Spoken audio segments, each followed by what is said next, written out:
Hey guys, this is Yusuf with That Tech Though, and today I'm going to give you the full review of the Galaxy Note 8. Samsung is back with the Galaxy Note 8, and this phone is absolutely gorgeous and it's one powerful device.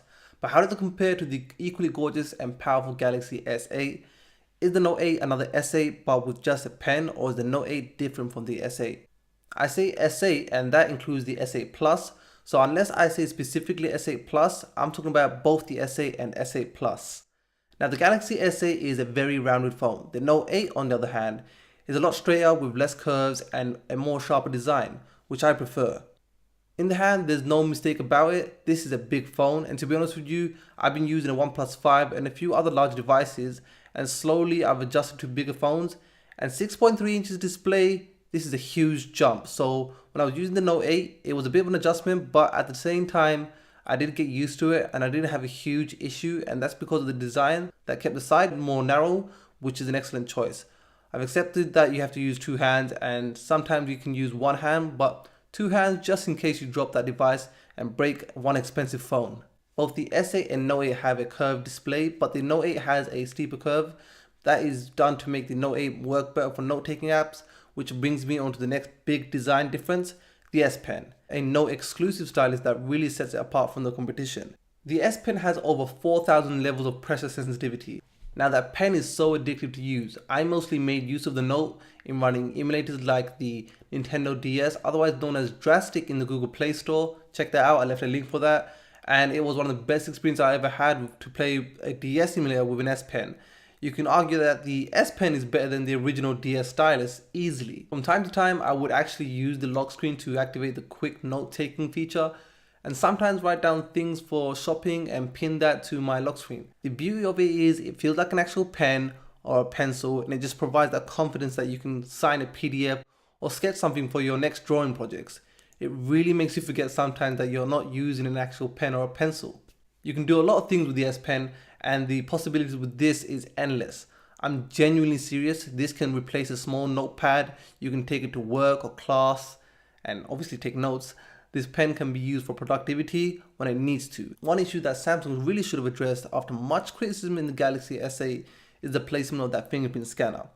It should have been in the middle this time, but unfortunately it's in a more awkward position since the device is bigger. I've used the combination of the iris scanner, which works great most of the time. I've used the fingerprint scanner and I've got used to it since I've used rear mounted fingerprint scanners in the past, and my daily driver is a Google Pixel 2. But that should have been in the middle. The Galaxy Note 8 is also the bigger of these two sets of phones, though not by much. The Galaxy S8 has a 5.8 inch display, with the S8 Plus having a 6.2 inch display. The Note 8 packs a 6.3 inch display, and it doesn't feel too much bigger than the S8 Plus when you're holding them both. In terms of the weight, the S8 Plus comes in at 170 grams, which is lighter than the 195 grams of the Note 8. Now in the performance, this might surprise you, especially if you've been following the Note series for a long time. But the Note 8 isn't that much more powerful than the Galaxy S8. Both phones come running either on the Exynos 8895, that's the international version, or the US version, which has a Snapdragon 835, has the 64GB storage and a micro SD card slot. Samsung's has upped the RAM on the Note 8 to 6GB instead of 4 because of TouchWiz. I'm just going to say right now, it's not Samsung experience, it's just going to be TouchWiz to me. Multitasking should be much more smoother, and TouchWiz in general. Both the S8 and Note 8 also have the same Quad HD Plus screen resolution, which is a fantastic Super AMOLED Infinity panel, and it gets crazy bright too. These are one of the best displays on the market without a doubt. I like the Note 8 display more than the S8. That's due to the fact that the display is less rounded around the corners, and the curved glass and display doesn't reflect as much as the S8 does, which can get annoying when I'm trying to watch a video. And yes, I still see that issue with the Note 8, but not as bad as the S8. In terms of the camera, there are now two on the back of the Galaxy Note 8. One is the same 12 megapixel sensor with an f1.7 aperture as the Galaxy S8, but it has a secondary telephoto lens that has 2 times optical zoom. Both cameras have optical image stabilization. The telephoto lens has a 2.4 aperture on the lens. The secondary sensor brings in live focus or portrait mode. This will blur the background while keeping the subject in focus, and it looks pretty good. So if you want to see some of those pictures, I've done a comparison video between the iPhone 8 Plus and the Galaxy Note 8, so check that out in the card above. I just linked it right there. Let's talk about the battery. The battery was the main cause of all the issues with the Note 7, so it's hardly a surprise to see Samsung go for something a bit more safe.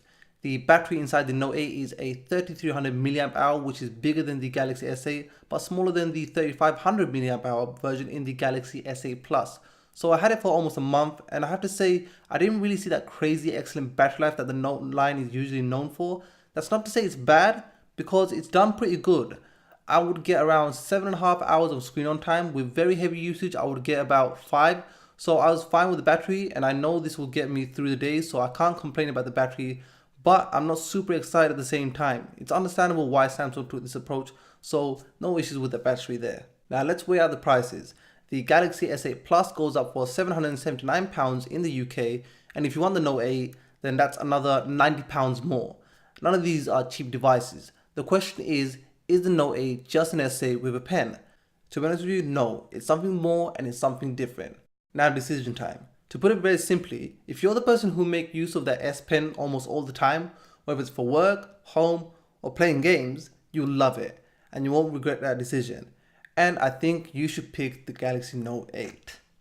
Anyways guys, I hope you liked this video. Give it a thumbs up, subscribe, and I'll see you guys in the next one. You know what they say, the sword is mightier than the pen. The pen is truly mightier than the sword. The pen is mightier than the sword.